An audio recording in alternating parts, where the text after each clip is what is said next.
Tere tulemast Enefit Greeni teise kvartali 24. aasta tulemuste esitlusele. Minu nimi on Andres Maasing ja mina olen teie juhatuse esimehe kohusetäitja. Minuga täna on liitumas Veiko Räim, kes on ka meie finantsjuht. Tere hommikust!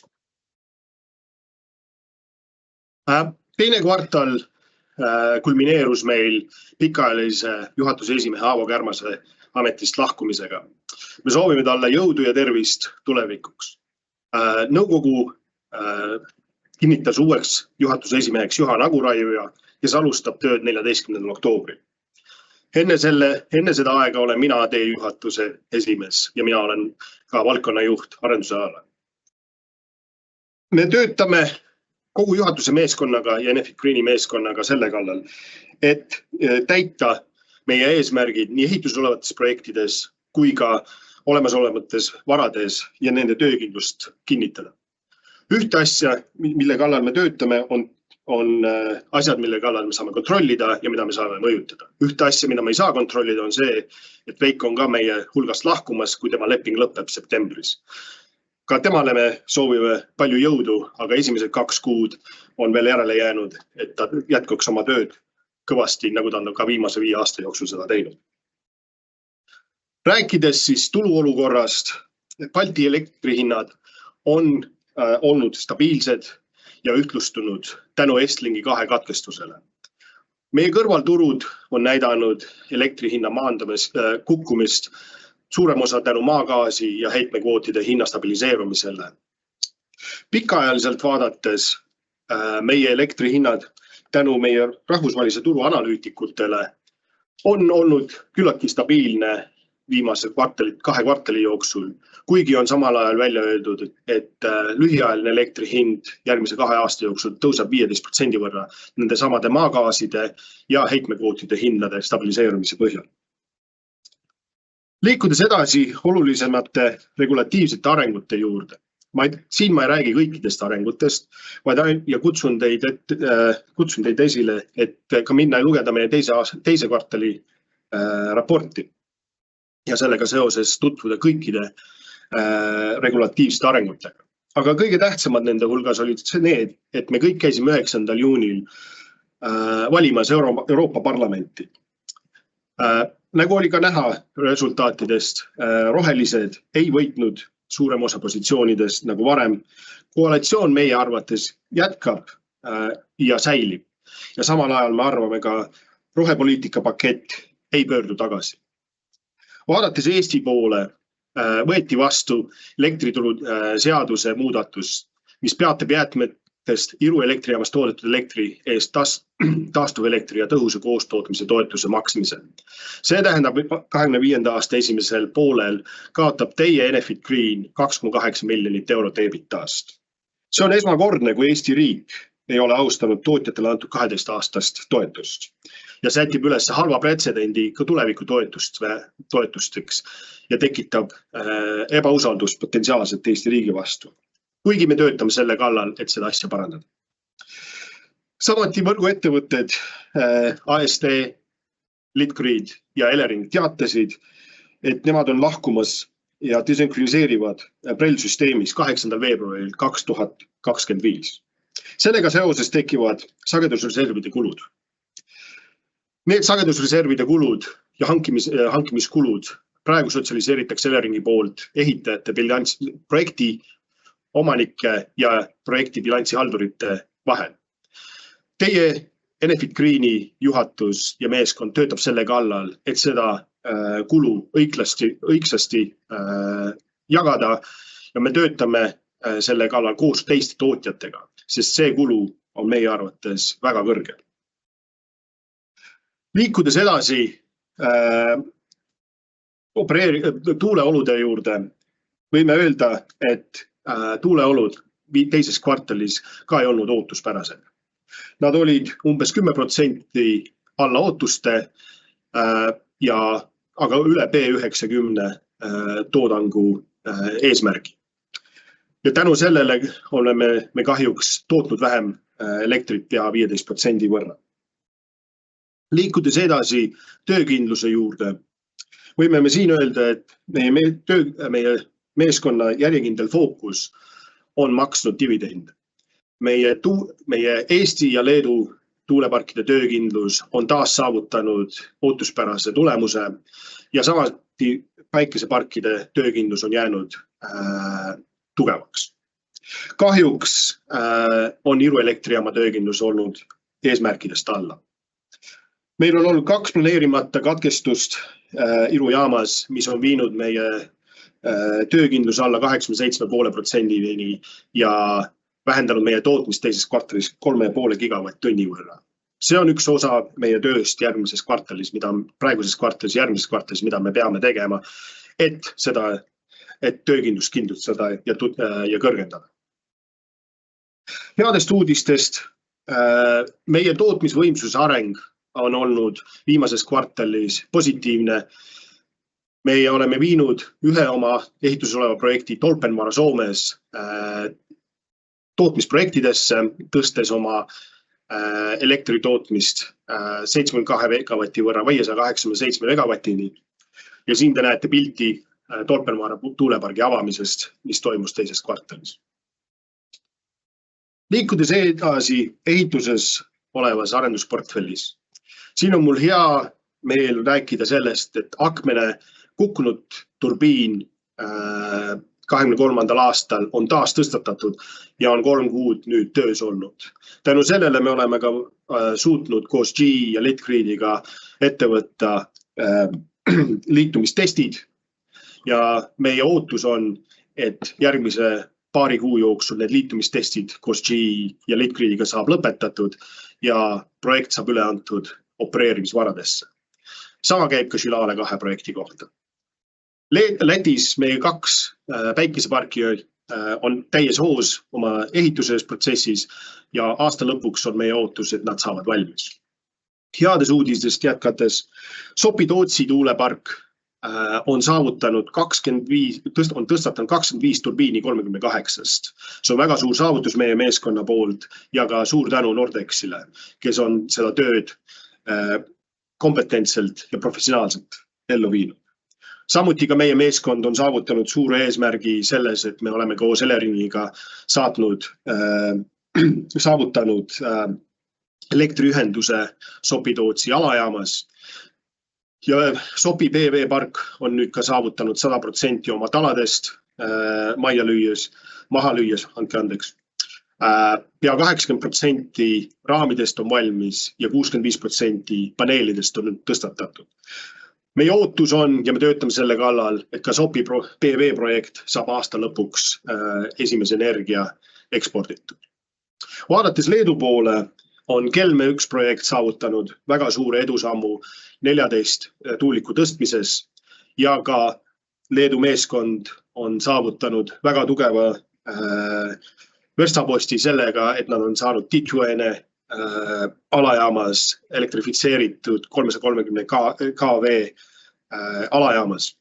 See oli suur verstapost nii meie meeskonnale kui ka Litgridi meeskonnale. Me oleme sügavalt tänulikud oma meeskonnale selle töö eest.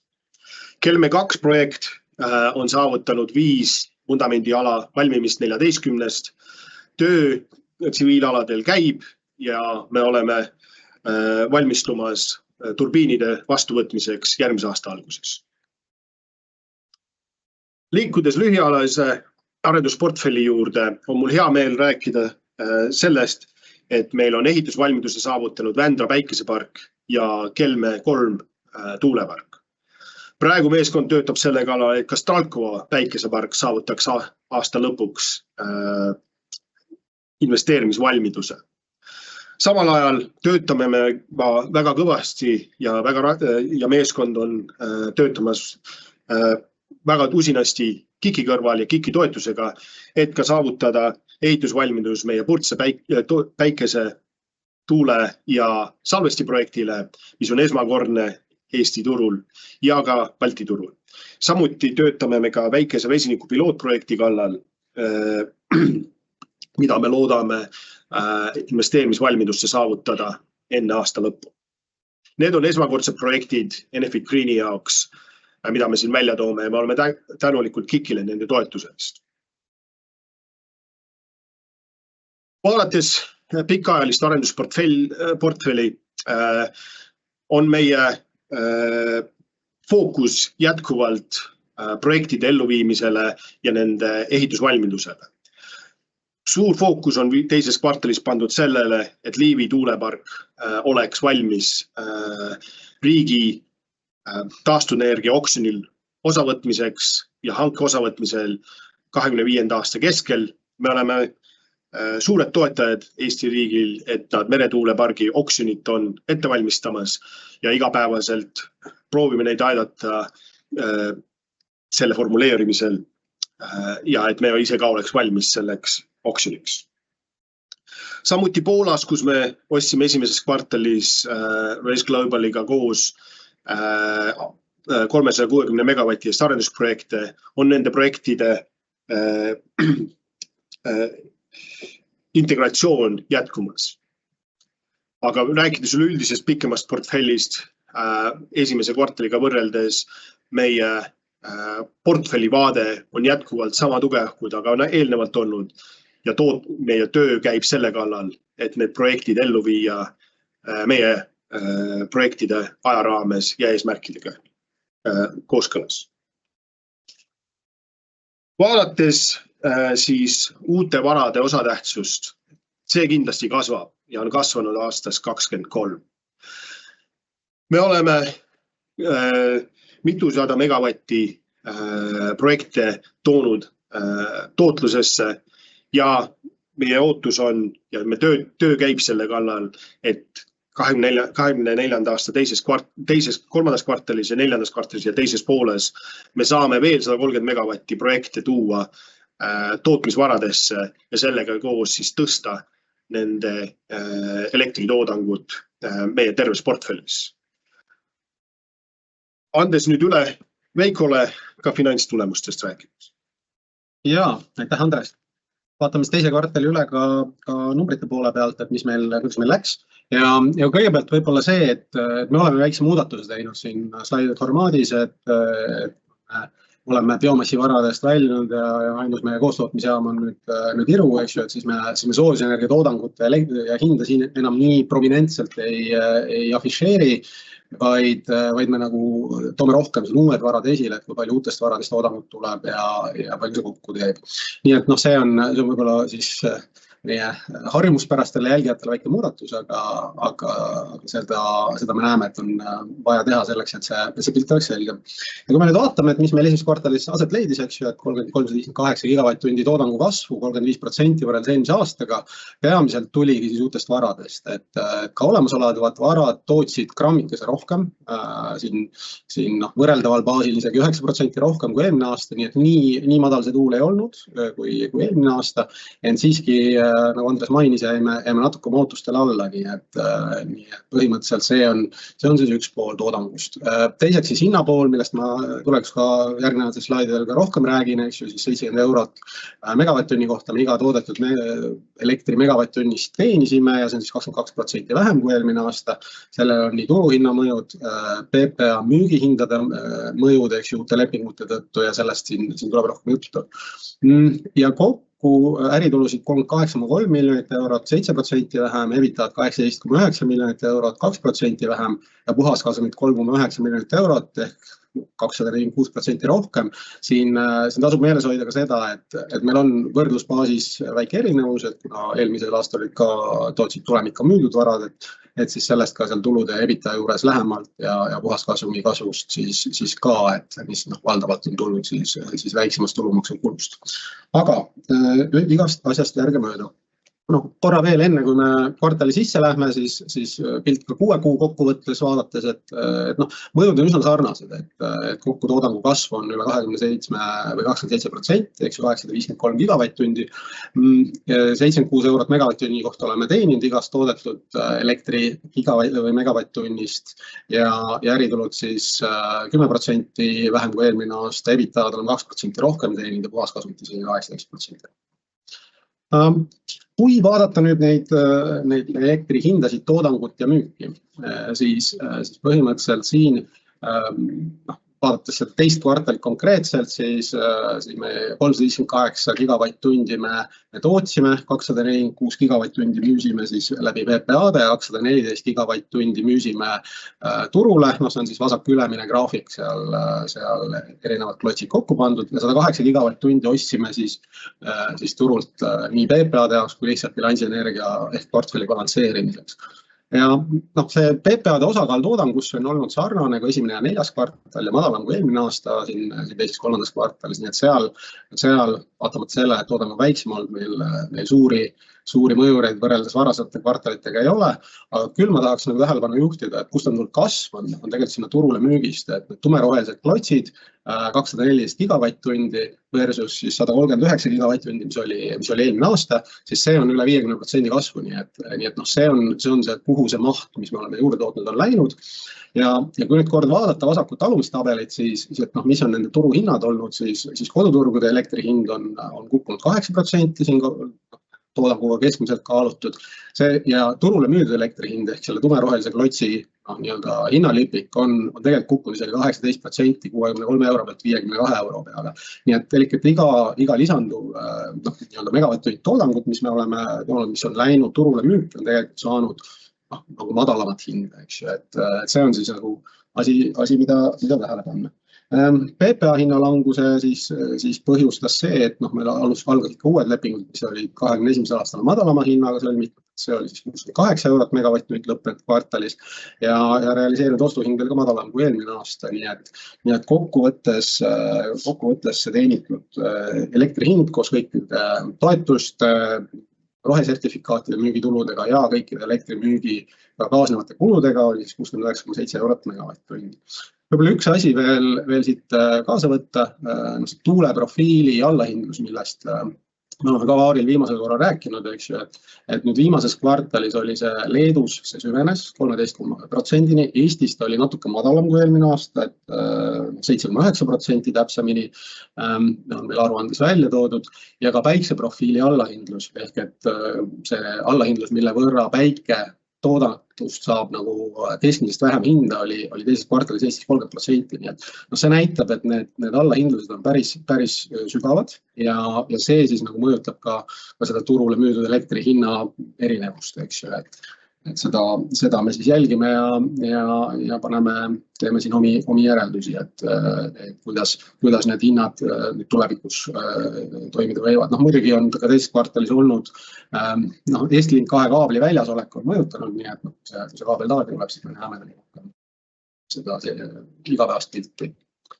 Kui me räägime tuludest, siis põhimõtteliselt see hall klots siin keskel on siis müüdud varade mõju, et siin on näha, et eelmine aasta 4,7 miljonit eurot teenisime ja kokku siis see äritulude koondpilti see mõjutab päris tuntavalt, et oleksid äritulud kasvanud.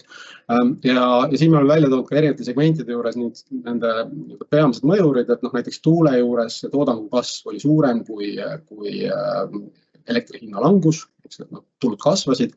Koostootmises meil olid erinevad mõjud, et jällegi Virus oli väiksem toodang ja samal ajal kõrgem hind ja päikses need asjad stabiliseerisid üksteist üsna stabiilselt ära, et kõik segmendid käime eraldi läbi ka.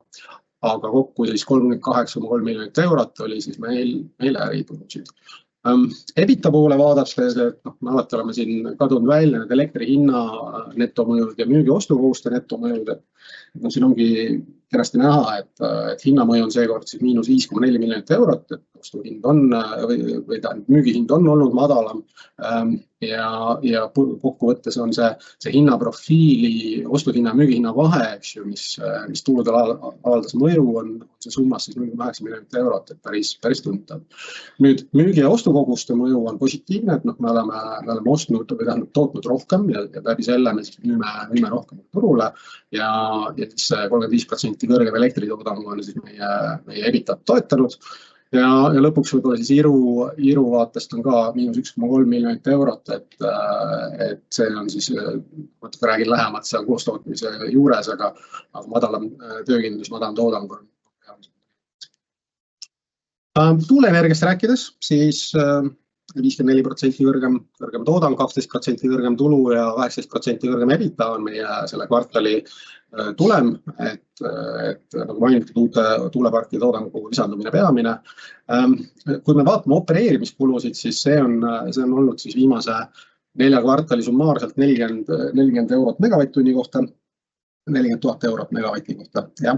Ja see on siis kokku 8% kõrgem meil, aga viimases kvartalis justkui näib, et on langenud, et see siiski on tingitud sellest, et 2023. aasta teises kvartalis meil oli erakorralisi töid, nii et see selles mõttes on võrdlusbaasi mõju siin ka sees, et miks meil nagu kasv on väiksem.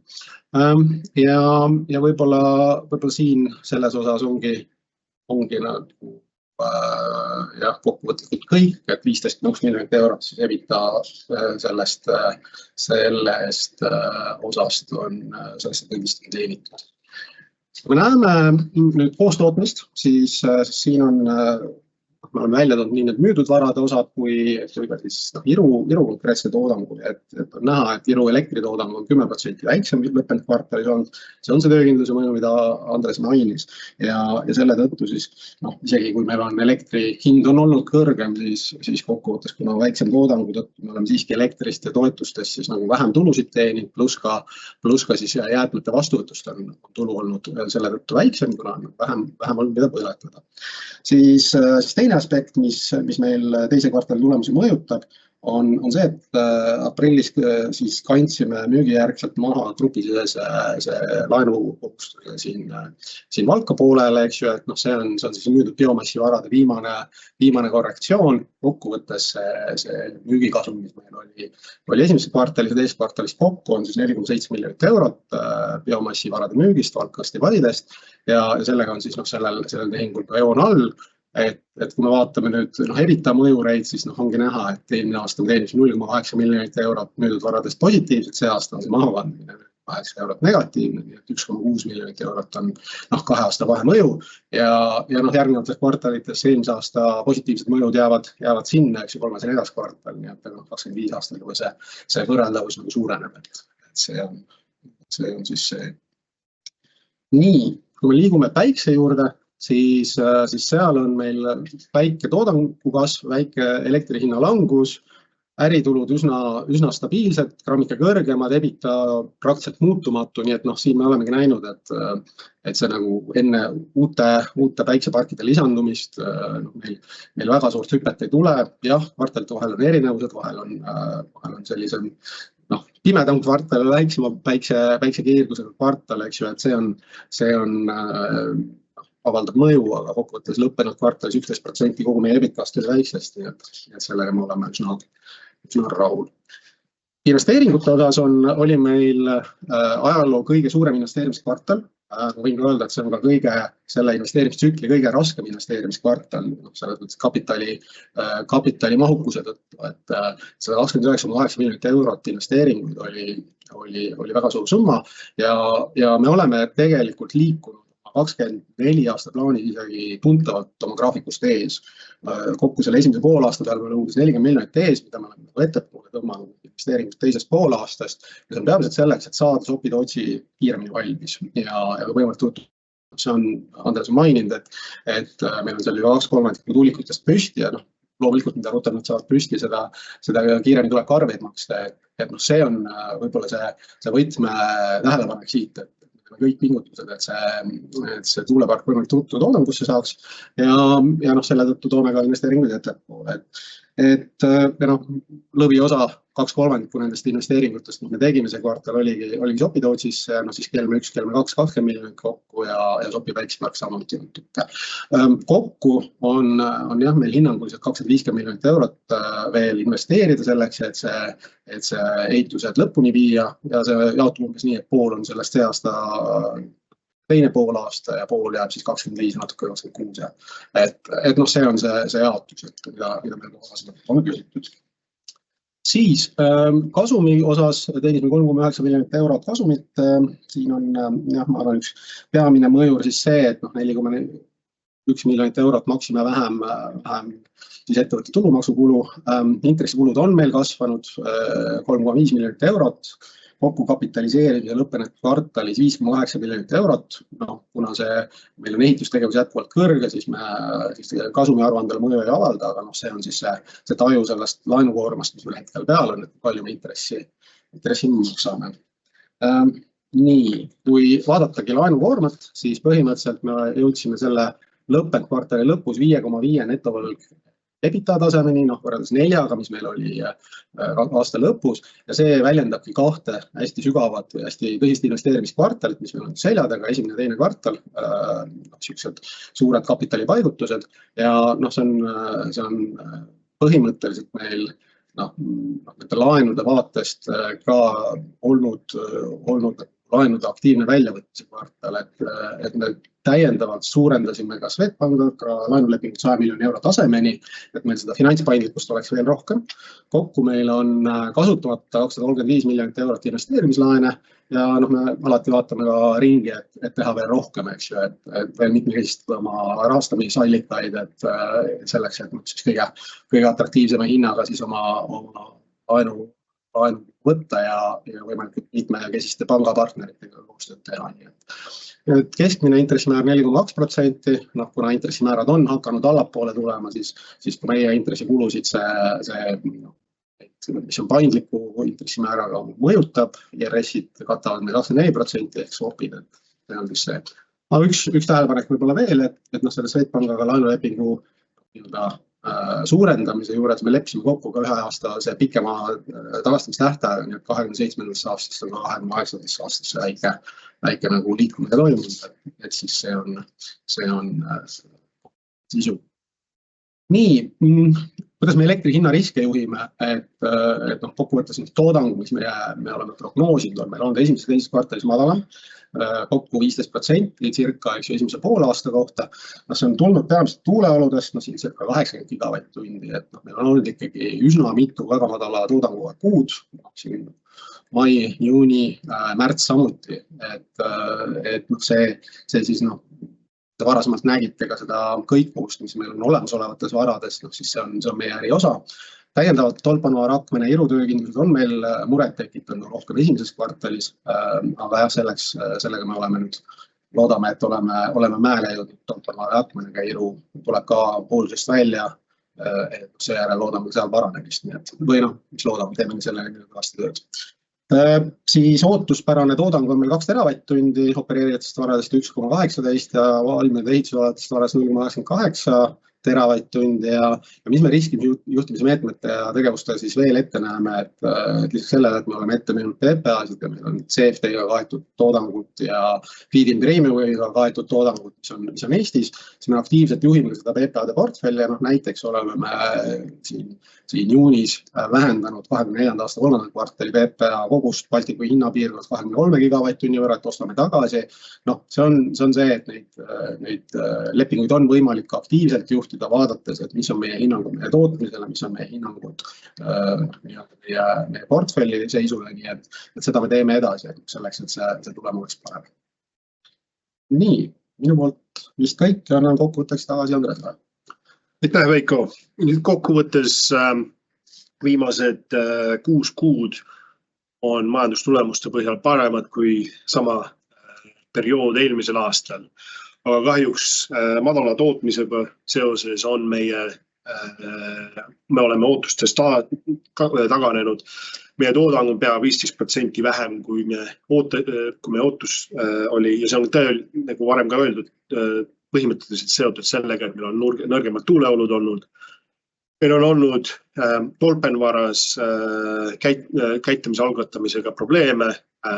Õnneks on sellised asjad tavapärased, kui uut platvormi pannakse tööle ja see on ka siin Nordexiga situatsioon ja nad töötavad selle kallal ja me oleme koos nendega aktiivselt tegelemas, et need asjad ära parandada.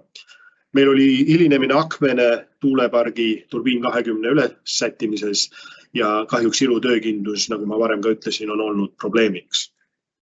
Sellegi poolest kokkuvõttes me töötame selle kallal ja teie meeskond Enefit Greenis töötab selle kallal, et kõik meie ehituses olevad projektid ellu viia turvaliselt, et seda teha ajaraames, mis me oleme ette näinud ja ka eelarvesiseselt. Meie eesmärk on saavutada esimene elekter Sopi-Tootsis ja Kelmė 1 veel enne aasta lõppu. Me ka töötame selle kallal, et meie Läti päikesepargid ja Sopi PV ka saavad valmis suuremosaliselt enne aasta lõppu. Ja meie strateegia on selline, et me tahame 130 megavatti oma toodangust, mis on praegu ehituses, üle viia opereerimisvaradesse ja sellega seoses meie opereerimisvarade osakaal tõuseb võrreldes ehituses olevatega projektidega ja sellega seoses me tõstatame ka meie finantstulemusi enne aasta lõppu, kui elektrihinnad hoiavad, kui tuul puhub ja päike paistab. Ja need asjad kahjuks on väljaspool meie kontrolli. Aga nüüd võib-olla avame ka küsimustele, et enne kui me võtame tänase hommikuse sessiooni kokku. Ja, ma näen siin neid küsimusi ja ma võib-olla loen need järjest ja esimene küsimus on siis Andresele, et palun, kas saaksite kommenteerida akmene kukkunud tuuliku osas toimuvaid läbirääkimisi tuulikutarnijaga? Kuna need on väga sensitiivsed jutuajamised, me ei taha praegu kommenteerida nendega seoses.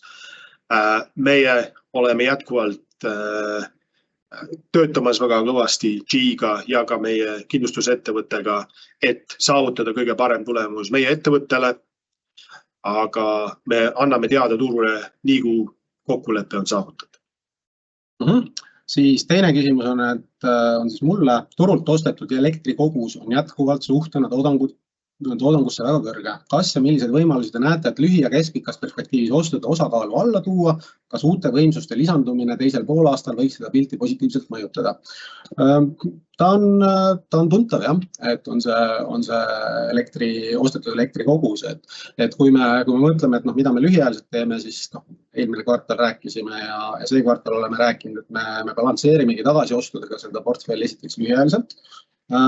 Siis teiseks, et keskpikas perspektiivis, kui me vaatame 25, 6, 7 aastaid, seal on meil circa 50% on meie see portfelli PPA-de tase siis võrreldes meie eeldatava toodanguga, et jah, me seda ka jälgime, et kas me seda toome allapoole, see toodet on võimalik turult tagasi osta, nii et see on osa meie riskimajandustegevusest. Ja lõpuks, et kas uute võimsuste lisandumisi teisel poolaastal võiks pilt positiivselt mõjutada, jah, ta toetab, sellepärast, et mida kiiremini me oma toodangu saame sisse tuua, seda parem on. Tõsiasi on ka see, et teises poolaastas valgavad ka meil uued PPA-d, kuna see on uute toodangute jaoks mõeldud. Nii et kokkuvõttes meie töö käib ikka selle ümber, et tuua see tootmisportfell võimalikult ruttu siis toodangusse ja riskimajandustehingute korrigeerimised või täiendavate juurdetegemised on meil siis teine töö. Ja siis on netovõla suhe EBITDAs, see on kvartali lõpu seisuga 5,5 korda. Millised kovenandid teil laenudel on ja kas näete riski, et need võivad piirama hakata uute finantseeringute kaasmist? Meie lihtne vastus on see, et kovenandid on kõrgemad, et meil on piisav puhver ja kui me mingil hetkel peaksime sinna lähedale minema, siis me räägime pankadega ennetavalt läbi, et meil need puhvrid oleksid piisavad. Me täna ei näe, et see piiraks meie uute laenude kaasamist. Aga selgelt me peame ka aru andma, et see 5,5 on kõrge tase ja tegelikult meie peamine fookus, nagu juba mitu korda mainitud terve tiimina on see, et tuua terve see portfell, mis on ehitustöösse, et siis ta toodab toodangut ja teenib EBITDAd. Siis on küsimus, et mis hinnaga Sopi-Tootsi PPA-d on tehtud? Konkreetsete parkide PPA-de hindu tegelikult ei ole avalikustanud, et mis me oleme rääkinud, see, et palju me kvartalites oleme teinud, natuke annab taju see, et kui meil on Sopi-Tootsi PPA-d hakkavad siin teises poolaastas, ma näitan korra seda, et see keskmine hind tuleb sinna alla 58, 66 peale, teise ja kolmanda ja neljanda kvartali juures, et ma arvan, sealt saab taju, et nad on madalamalt tasemelt tehtud, tõenäoliselt arvutades jõuab kusagile 50-55 euro kanti, et need on need tasemed PPA-des, mis on tehtud mõni ka alla. Ja küsimus Veiko Räimele, mis viis otsuseni mitte pikendada oma teenistuslepingut? Lihtne vastus, et see samad, mis said välja öeldud siis, kui see juuni see uudis meil tuli, põhimõtteliselt ma olen seda tööd teinud 7 aastat, ennetavalt enne seda 8 aastat Eesti Energia kontsernis, nii et see on pikk aeg, see on olnud äge sõit, ma olen saanud hästi palju realiseerida ja seda ettevõtet ehitada, aga ühel hetkel tuleb ka vaadata, et kas on nagu õige aeg nagu anda see teatud hulk edasi ja mina selle otsuse tegin jah, et see otsus iseenesest oli raske, et see vastus on lihtne, aga otsus oli raske, nii et öide kaalumus oli seal palju, nii et ettevõte on äge ja platvorm on võimas, nii et see on nii. Andresele vist küsimus, et kas ehituses olevad tuulepargid saavad toota elektri enne lõplikku valmimist? Kerge vastus selle küsimusele on jah, et sellel ajal, kui projektid on saavutanud mingi skaala ja liitumise, siis on võimalik elektrit müüa, nagu me oleme ka näinud nii Šilalė 2 kui Akmene projektides Leedus läbi viimase 12 kuu. See ei tähenda seda, et nad toodavad täies mahus, sest ka tööd käivad selleks, et parandada vigu, mis leitakse sellel ajal, kui projekti ehitatakse ja täis töökindluse jalga enne seda aega, kui projekt on või vara on otseselt üle antud ehitusfaasist opereerimisfaasi. Nii, kas on veel küsimusi? Tundub, et küsimused ei jõudnud lõpuni. Ma võtan siis selle võimaluse ja tahaks siis soovida Veikole kõike paremat tema tulevikus nii professionaalses kui isiklikus elus. Tal on veel 2 kuud järele jäänud meiega ja ta teeb väga kõva tööd ja ta on väga pühendunud meie meeskonnaga asju edasi viima kogu juhatusega ja kogu Enefit Greeni meeskonnaga. Nii et ma soovin sulle kõike paremat, Veiko. Aitäh, Andres. Aga 2 kuud on veel jäänud. 2 kuud on veel jäänud. Samas ma tahaks võtta võimaluse ka lõpus soovitada tuult tiiba Eesti sportlastele ja ka meie koduturgude sportlastele Pariisis. Olümpiad on väga tähtsad ettevõtmised ja nagu ka Enefit Greeni elu, meie ettevalmistus, nagu ka sportlaste ettevalmistus võtab kaua aega ja päeva lõpus, mida te näete siin, on tänu sellele, et väga palju tööd on Enefit Greeni juhatuses ja meeskonnas ette võetud ja tehtud. Ja päeva lõpus, mis me teeme siin, ei ole sprint, vaid on maraton. Nii et sellega ja selle heade soovidega Tallinnast Pariisi me lõpetame. Suur tänu! Aitäh!